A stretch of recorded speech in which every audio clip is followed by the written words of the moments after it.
Welcome back to Ben-Gurion University Canada's Coffee with Our Researchers. I'm Galit Solomon, Director of Marketing and Communication. A Coffee with Our Researchers is a 30-minute segment in which one of our executive directors sits down with BGU researchers for a virtual conversation over coffee or tea to learn about a hot topic coming out of the university. And I'm joined on the screen by Professor Lynn Schleur and BGU Canada, Montreal and Ottawa Executive Director Simon Ben-Simon. Professor Schleur is with BGU's Department of Politics and Government. Among her many accomplishments, she earned her Master of Philosophy and PhD in African History from Stanford University. She has been an associate professor at BGU since 2016, and she is currently the head of the MA program in African Studies. Simon, I'll hand the screen over to you. Thank you, and nice to meet you, Lynn, and thank you for joining us. So Lynn, let's start off. Tell us a little bit about your personal background and how you got interested in African studies and how you ended up at the BGU as well. Okay. So I grew up in the States and I did my MA in history at the University, my BA in history at the University of Michigan. And then when I made Aliyah to Israel, I was kind of thinking, okay, maybe I'll try and continue in some kind of studies. And I didn't really have any background at all in African studies or in African history. I really didn't know too much, but I did take one class in my BA, which I mean, I think that I feel like my trajectory kind of gives sort of evidence of like how your life is such a combination of serendipity on the one hand, on the other hand, how one class can really change your life. You know, that one Absolutely. Class at the university can really change your life. So right. When I was doing my BA at Michigan, I did my junior year abroad at Hebrew U, and I took one class in African studies with Professor Naomi Chazan. And it kind of stayed with me. And I was thinking, oh, when I come back to Israel, I can do an MA. And I was thinking I wanted to do some kind of a history, field because I'm a historian. And I was thinking, okay, well, I really focused on like women's history in my BA.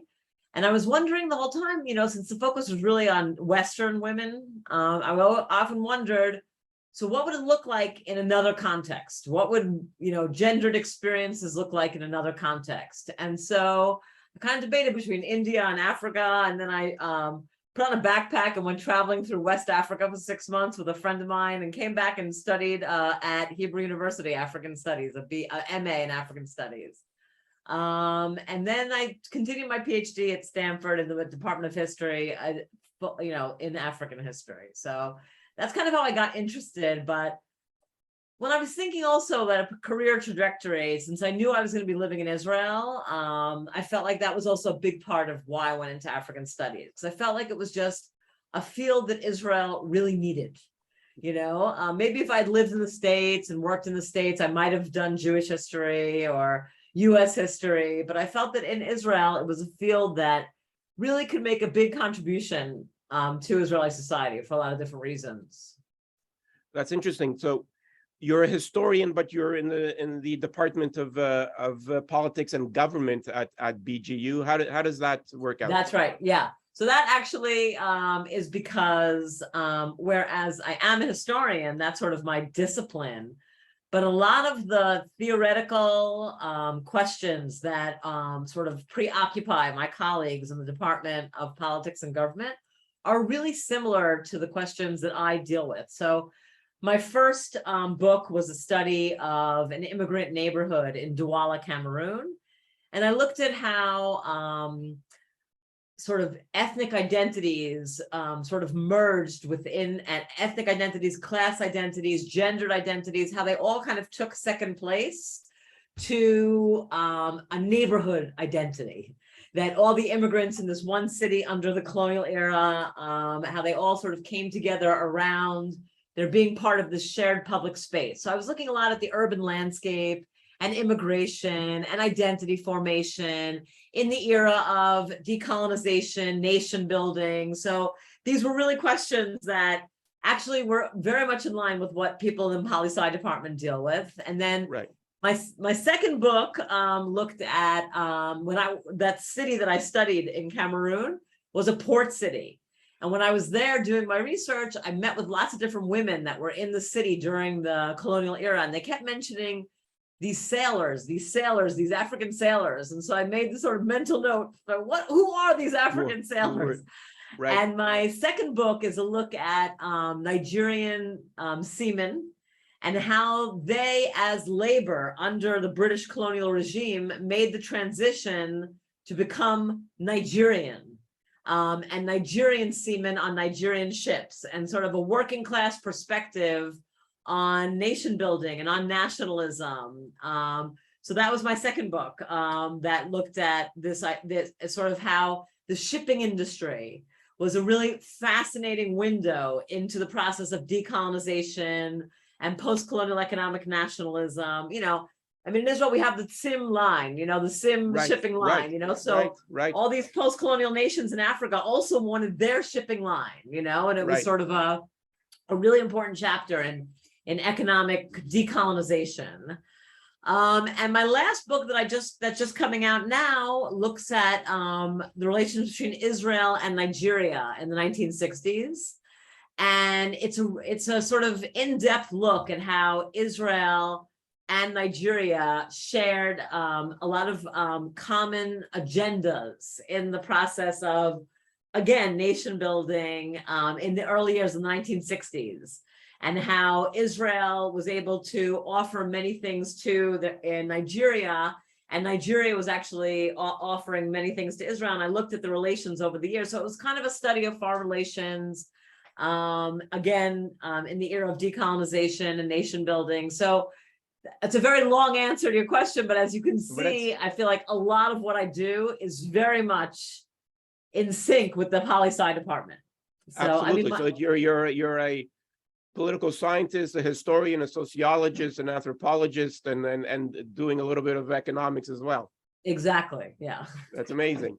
So tell us a little bit, and hopefully we'll be able to get back to some of those themes. But tell us a little bit about the African Studies program at BGU, and I was on your website, the Tamar Golan Africa Center, and the whole. What's attractive for students at BGU to do African studies? I guess you're that one professor that will spark others to continue in the field. Yeah, I hope. Yeah. So, okay, hang on one second. I have to get my dog out of here. I'm really sorry. He's No just driving problem. me crazy. Just 1 second. Go ahead. Sorry, Yeah, sorry. sure.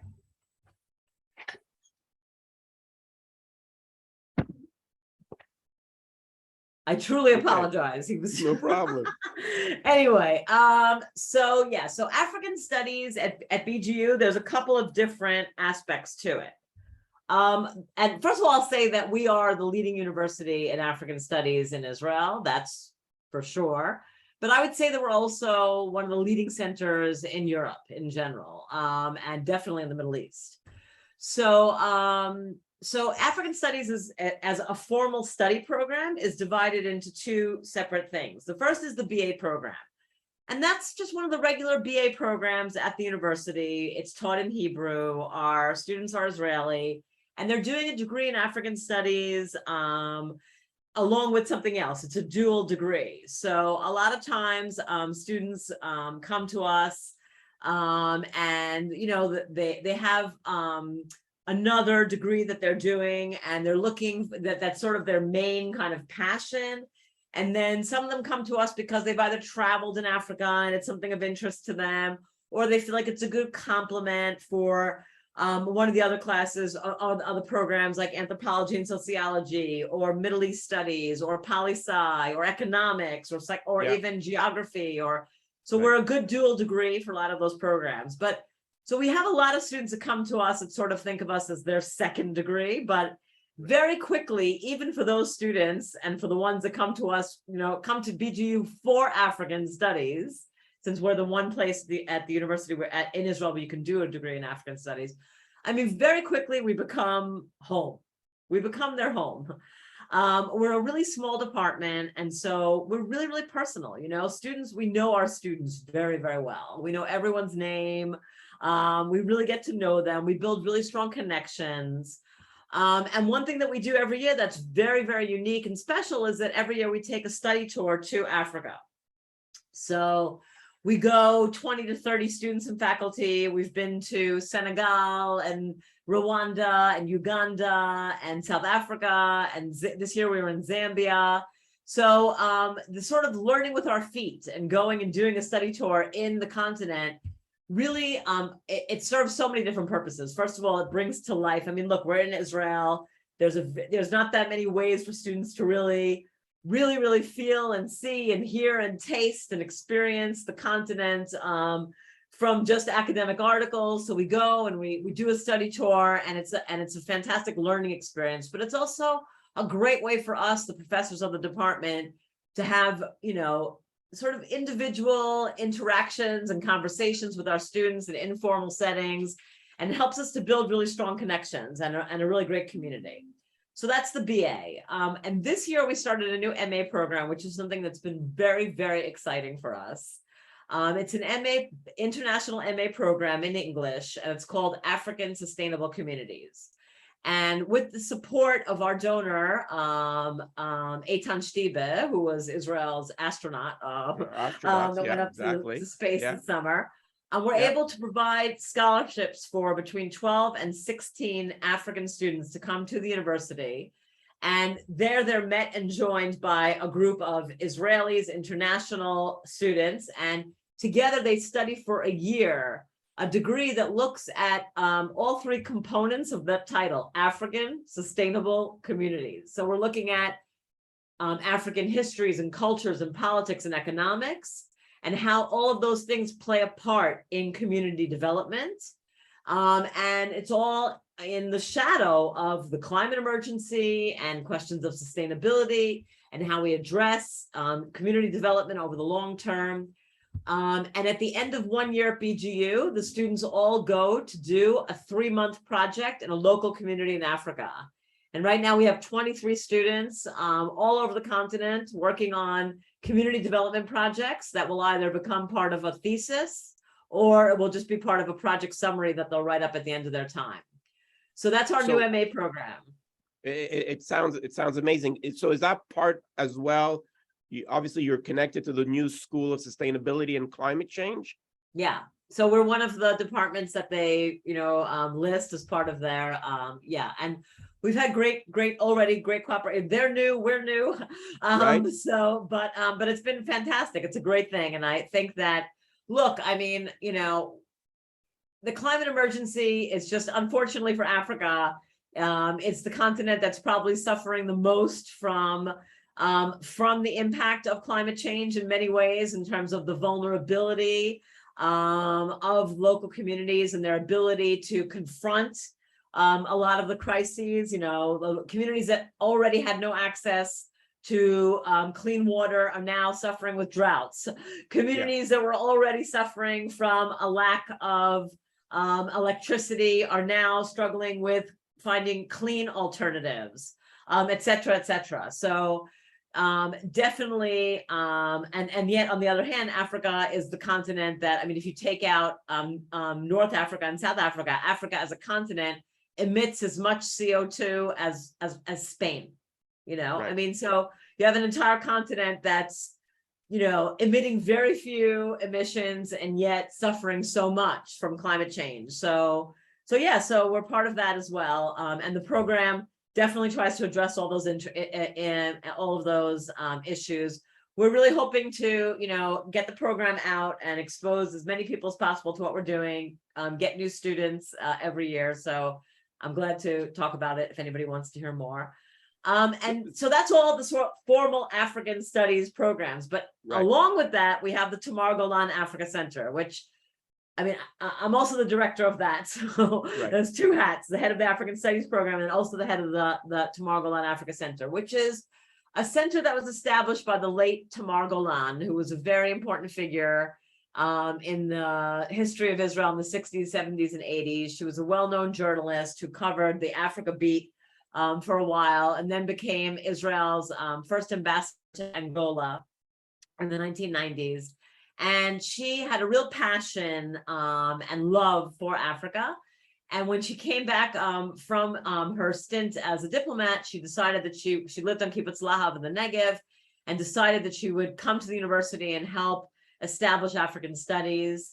But her idea was that studies should never just be academic. And so the center is supposed to complement the formal study programs and offer all kinds of different programs and initiatives that sort of bring Africa to Israel and bring Israel to Africa. So we do, academic events, conferences, symposiums, things like that. We have a real mission and agenda to bring Africa, knowledge of Africa to Israel. So we have several platforms that we do that with.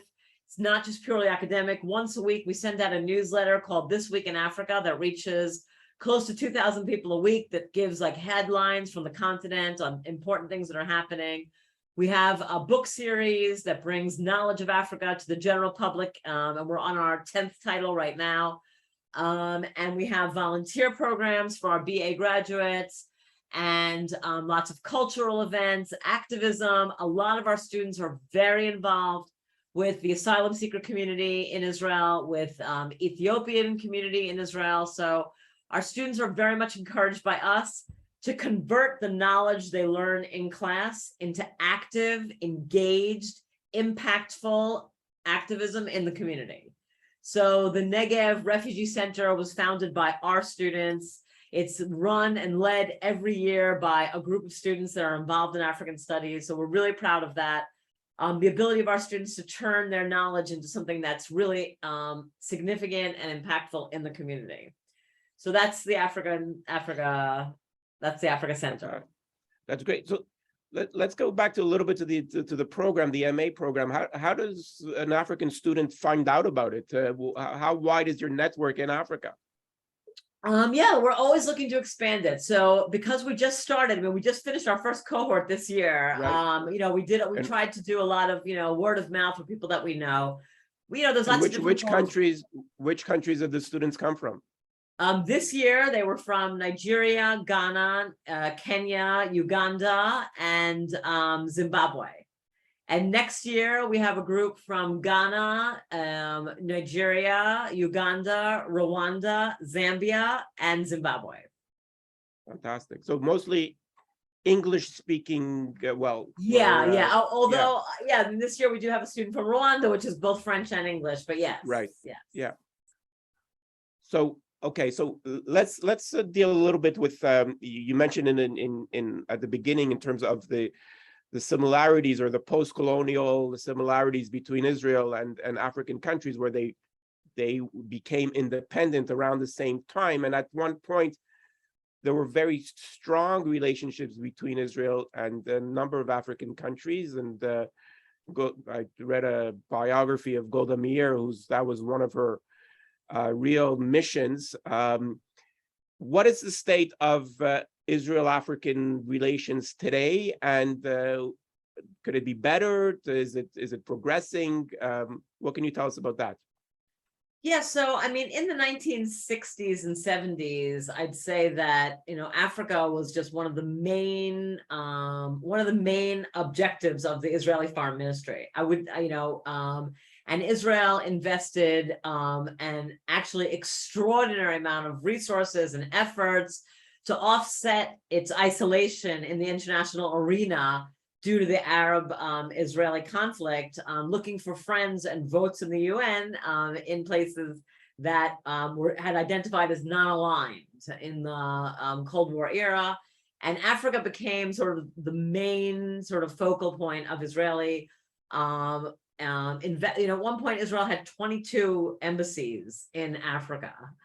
Which is tremendous and actually incredible if you think about it. When there were only 54 countries in the continent, and a lot of the North African countries obviously were not yes. friendly. So it's actually really incredible and extraordinary the amount of investment that Israel had made in the continent. And then I think that in 1973, when the vast majority of countries cut off ties, I think that Israel saw it as a big betrayal of so much effort and time that had been invested, and sort of felt sort of a bit of bitter towards the continent. And it took some time for Israel to sort of come back to Africa. I'd say that now Israel in the last 10 years for sure is making a very big push. But what's different now about relations than it was in the past is that if in the past, all of the relations went through the foreign ministry somehow. I mean, it was like, even if there were private initiatives, it was very much centralized and directed and led by official government, public investment, and Right. and public parastatals like Solel Bonet Right. and Sim, and nowadays, the foreign ministry is still in Africa, but I think that what's really characteristic of relations nowadays is much more the foreign ministry sees its place of creating and enabling and fostering and encouraging public-private connections to Africa, and helping to sort of bring Israeli high tech and agri-tech and fintech and all kinds of expertise that Israel has in water, in development, in all kinds of areas, in renewable energy, etc. The embassies, unfortunately, the foreign ministry isn't investing the same amount of efforts or resources that it had invested in the 70s, but it's hoping more to sort of facilitate the coming over of private enterprises and academics and different NGOs. And so the foreign ministry sees it as an important place to try and make even more inroads that have been made, and there's a lot more embassies opening, and ties are being renewed. And with the context of the Abraham Accords, we know that relations with Sudan have been renewed, and there's more things in the works all the time. But I still think that in terms of the resources and stuff, the foreign ministry doesn't see itself as the sort of the main investor right now. It sees itself more as the networker, the bringing connector. people together. Right. Is that, and I'm assuming there's from the tech industry or the agri-tech industry community in Israel, there must be interest in Africa.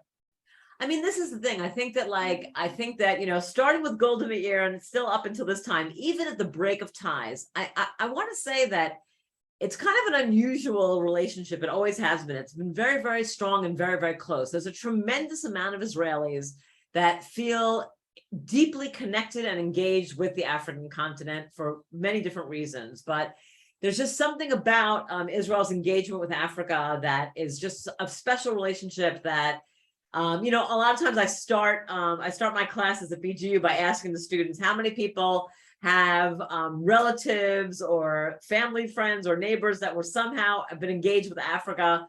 And more than half of them raise their hands. Like there's just this long connection of people going and coming, and I think that look, and in general, I think that Israel has been very good at trying to identify the sort of trends and opportunities that tech and innovation are moving towards in the 21st century. And there's a pretty broad consensus that Africa is the sort of continent with the most opportunity and the most potential for growth, and the place where it's possible to make the most inroads of change.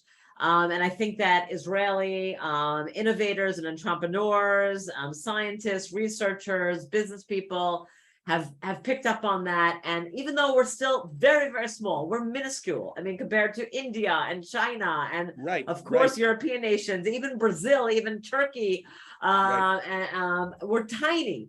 But for some reason, it's always that way that Israel has a very large footprint in the continent, because the ways that Israelis engage. A lot of times they work side by side, they work eye to eye, they work in a personal and engaged way. And that leaves a lasting impact. And Israel's name precedes itself, its reputation precedes itself in the continent. And so there's tremendous opportunity. And what we always say is that Israel will miss the boat of the 21st century if we're not on top of what's happening in Africa, and if we're not part of it. Amazing. Well, that's a great final statement, Lynn. Let's close it off with that. thank you for taking the time, and I'll send it over to Galit to close it off.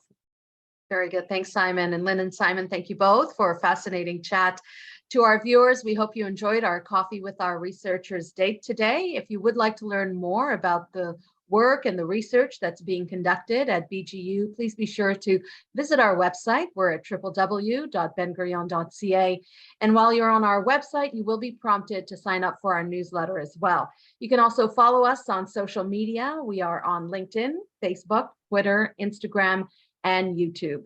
Thanks again for joining us, and we look forward to seeing you at our next Coffee with Our Researchers. Bye for now. Thank you, Lynn. Bye.